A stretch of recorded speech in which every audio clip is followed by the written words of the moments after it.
கோவை மாவட்டம் மேட்டுப்பாளையம் பக்கத்துல நின்றுட்டு இருந்த ஒரு லாரி மேல தனியார் பேருந்து மோதி பெரும் விபத்துக்குள்ளாயிருக்கு.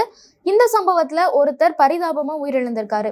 இது தொடர்பான சிசிடிவி காட்சிகள் வெளியாகி பாக்குறவங்கள ரொம்ப பதபதைப்புக்குள்ளாக்கி இருக்கு.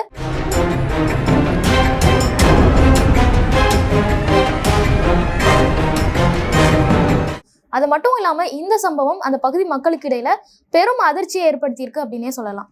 அப்படி என்னதான் நடந்தது அப்படின்னு நம்ம பார்க்கும்போது, கோயம்புத்தூர் டு மேட்டுப்பாளையம் இந்த வழி சாலையில நிறைய தனியார் பேருந்துகள் எல்லாமே விதியை மீறி ரொம்ப வேகமா போறாங்க அப்படிங்கிற ஒரு குற்றச்சாட்டு சமீப காலமாவே இருந்துட்டே இருந்திருக்கு. இந்த சூழ்நிலையில மேட்டுப்பாளையத்துல இருந்து கோயம்புத்தூரை நோக்கி வந்த ஒரு தனியார் பேருந்து காரைக்குடி அப்படிங்கிற ஒரு பகுதியில ஒரு தனியார் திருமண மண்டபத்துல லாரி லோடு இறக்கி வச்சுட்டு இருந்திருக்காங்க.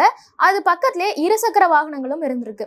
இந்த சூழ்நிலையில அந்த பகுதியை கடக்கும் போது அந்த தனியார் பேருந்து நின்றுட்டு இருந்த லாரி மேல வேகமா மோதி இருக்கு. அந்த இருசக்கர வாகனத்தின் மீதும் இந்த அதிர்வு அப்படிங்கிறது ஏற்பட்டிருக்கு. ஸோ இதுல அந்த லாரியில இருந்து லோடெல்லாம் இறக்கிட்டு இருந்த முருகன் அப்படிங்கிற ஒரு நபர் பரிதாபமா உயிரிழந்திருக்காரு. இருசக்கர வாகனத்துல நின்றுட்டு இருந்த இன்னொரு நபரும் படுகாயம் அடைஞ்சிருக்காரு. அந்த படுகாயம் அடைஞ்ச நபர் பக்கத்துல இருக்கிற அரசு மருத்துவமனைக்கு கொண்டு செல்லப்பட்டு அவரு தீவிர சிகிச்சை கொடுத்துட்டு இருக்காங்க. இந்த சம்பவம் தொடர்பா அந்த தனியார் பேருந்தோட ஓட்டுநர், அந்த பேருந்தோட உரிமையாளர் அப்படின்னு எல்லாரையும் கைது பண்ணி காரமடை காவல்துறையினர் விசாரணை நடத்திட்டு இருக்காங்க. இது சம்பந்தமான சிசிடிவி காட்சிகளும் நமக்கு வெளியாயிருக்கு. அதை பார்க்கும் போதே பாக்குறவங்களுக்கு அவ்வளவு அதிர்ச்சியா இருக்கு. ஏன்னா நின்றுட்டு இருந்த அதுவும் ஓரமா தான் நின்றுட்டு இருக்கு அந்த லாரி அப்படிங்கிறது. மண்டபத்துல லோடு இறக்கிட்டு இருக்காங்க.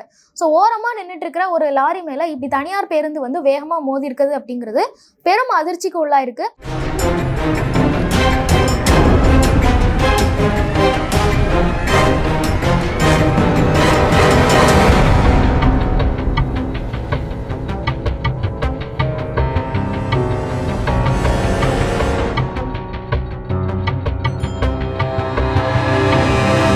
நம்ம முன்னாடி சொன்ன மாதிரி தொடர்ந்து அந்த பகுதியில தனியார் பேருந்துகள் ரொம்ப வேகமா போறாங்க அப்படிங்கிற ஒரு குற்றச்சாட்டு வந்துட்டே இருந்த சூழ்நிலையில இப்படி ஒரு விபத்தையும் அதை ஏற்படுத்தி அதுல ஒரு நபர் உயிரும் எழுந்திருக்காரு அப்படிங்கும் போது இது கண்டிப்பா கவனிக்கப்பட வேண்டிய ஒரு விஷயம் தான் அப்படின்னு தெரியுது.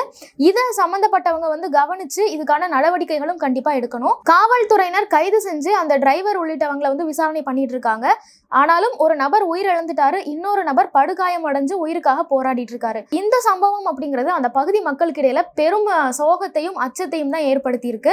கண்ணிமைக்கிற நேரத்துல நடந்த இந்த விபத்து இதோட நிறுத்தணும். இனிமேலும் அந்த பகுதியில வேகமா வர்ற வாகனங்களை தடுத்து நிறுத்துறதுக்கான நடவடிக்கைகளை அரசாங்கம் உடனே எடுக்கணும் அப்படின்னு அந்த பகுதி மக்களும் எதிர்பார்க்கறாங்க.